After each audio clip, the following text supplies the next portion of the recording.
By design, a globally diversified portfolio will hold different types of assets that do not always perform in lockstep. This diversification gives us investors a valuable tool for managing risk and volatility in a portfolio. However, as some assets appreciate in value and others lag, the portfolio's allocation changes. And if the allocation drifts far enough away from the original target, the investor ends up with a different portfolio. The solution to this problem is rebalancing. Rebalancing is the process of selling assets that have risen in value and buying more of the assets that have lagged or declined in value in order to restore a portfolio back to its original target allocation.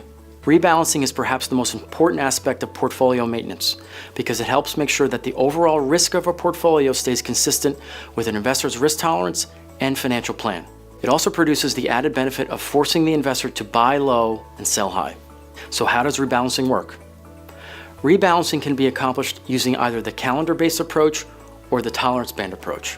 A calendar-based approach simply adjusts the portfolio to the original allocation at a predetermined frequency, perhaps quarterly or annually. Under a tolerance band approach, a rebalance is only considered when a target threshold or tolerance band is breached. For example, if a target allocation for investment A is 30% and the tolerance band is plus or minus 5%, we would consider rebalancing if the position is now less than 25% or more than 35% of the total account value. In either approach, the decision to rebalance should not be automatic.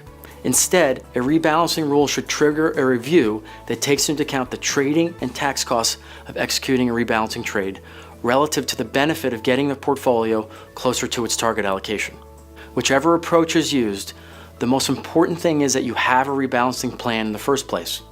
That way you can stay on track and greatly increase the odds of reaching your long-term financial goals.